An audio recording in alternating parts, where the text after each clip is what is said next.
सुशांत सिंह राजपूत मामले में दिए गए बयान में बॉलीवुड एक्ट्रेस कंगना रनावत और शिवसेना सांसद संजय राउत के बीच टकरार बढ़ती जा रही है। तीखे बयानों के बीच रविवार को संजय राउत ने कहा कि कंगना रनावत में इतनी हिम्मत है कि वो अहमदाबाद के बारे में भी ऐसा बोल सके। संजय राउत ने आगे कहा कि कंगना अगर महाराष्ट्र से माफी मांगेगी तो मैं माफी के बारे में सोचूंगा। संजय राउत के बयान के बाद कंगना ने अपना एक वीडियो जारी किया। कंगना ने कहा, संजय जी, मुझे अभिव्यक्ति की पूरी आज़ादी है। मुझे अपने देश में कहीं भी आने जाने की आज़ादी है।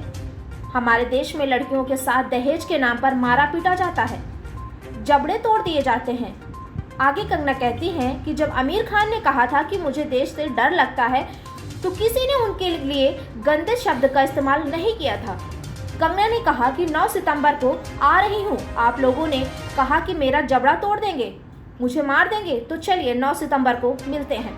अब कंगना और राउत खुलकर एक दूसरे के खिलाफ सामने आ गए हैं। कंगना ने वीडियो में कहा, संजय जी, आपने मुझे अशब्द कहा।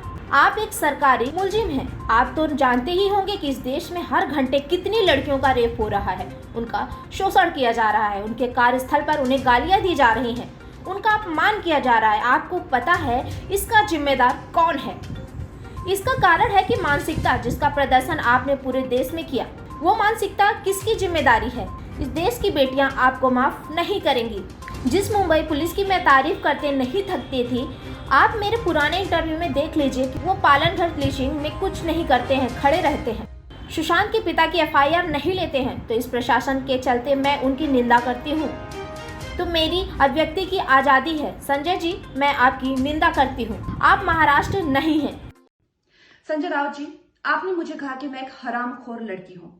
आप एक सरकारी मुलाजिम, एक मंत्री, आप तो जानते ही होंगे कि इस देश में हर दिन नहीं, हर घंटे कितनी लड़कियों के बलात्कार हो रहे हैं, कितनी लड़कियों का शोषण किया जा रहा है, उनकी बॉडीज काट के एसिड डाल के फेंक दी जा रही है, उनकी काम की जगहों पे उनको गालियां दी जा रही है, उनका अपमान किया जा रहा है, उनके खुद के पति उनके कान, नाक, मुंह, कान, जबड़े तोड़ रहे हैं। और आपको पता है इसका जिम्मेदार कौन है? इसका जिम्मेदार है ये जो मानसिकता आपने, जिसका भौंडा प्रदर्शन पूरे समाज के सामने, पूरे देश के सामने किया है, वो मानसिकता इसकी जिम्मेदार है। और इस देश की बेटियां आपको माफ नहीं करेगी। संजय जी, आपने उन सब महिलाओं का शोषण करने वालों को सशक्तिकरण किया है। इस देश की बेटियां आपको माफ नहीं करेंगी। जब आमिर खान जी ने कहा था मुझे इस देश में डर लगता है, तब उनको किसी ने हरामखोर नहीं कहा। या जब नसीरुद्दीन शाह जी ने कहा था, तब उनको किसी ने हरामखोर नहीं कहा। जो मुंबई पुलिस की मैं तारीफ करते हुए नहीं थकती थी, आप देख लीजिए मेरे पुराने कोई भी इंटरव्यूज। आज जब वो पालघर की लिंचिंग में साधुओं को के सामने वो कुछ नहीं करते हैं, खड़े रहते हैं, या एक लाचार बात जैसे कि सुशांत के पिताजी उनकी एफआईआर नहीं लेते हैं, मेरी स्टेटमेंट नहीं लेते हैं, तो इस प्रशासन के चलते हुए अगर मैं उनकी निंदा करती हूं, ये मेरी अभिव्यक्ति की आजादी है, मैं उनकी निंदा करती हूं। संजय जी, मैं आपकी निंदा करती हूं। आप महाराष्ट्र नहीं हैं। आप ये नहीं कह सकते कि मैंने महाराष्ट्र की निंदा की। कंगना ने आगे कहा, आप लोग कह रहे हैं कि मेरा जबड़ा तोड़ देंगे। मैं 9 सितंबर को आ रही हूँ। देश की गरिमा और अस्मिता के लिए हम बाकियों की तरह अपनी जान देने के लिए तैयार हैं। मिलते हैं 9 सितंबर को।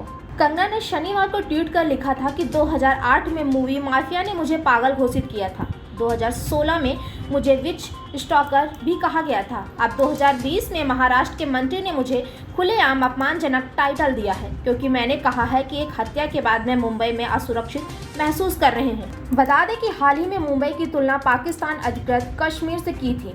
इसके बाद शिवसेना नेता संजय राउत ने उन्हें मुंबई आने की धमकी दी थी। इतना ही नहीं, शिवसेना की महिला कार्यकर्ताओं ने कंगना के खिलाफ प्रदर्शन किए और उनके पोस्टर, पुतले जलाए।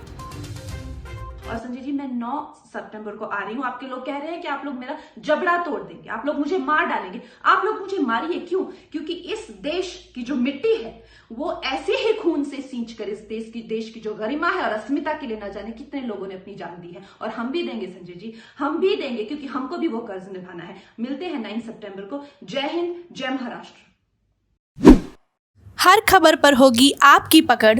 सब्सक्राइब करिए हमारे चैनल विद्रोही आनंद को और बेल आइकॉन दबाना न भूलिए।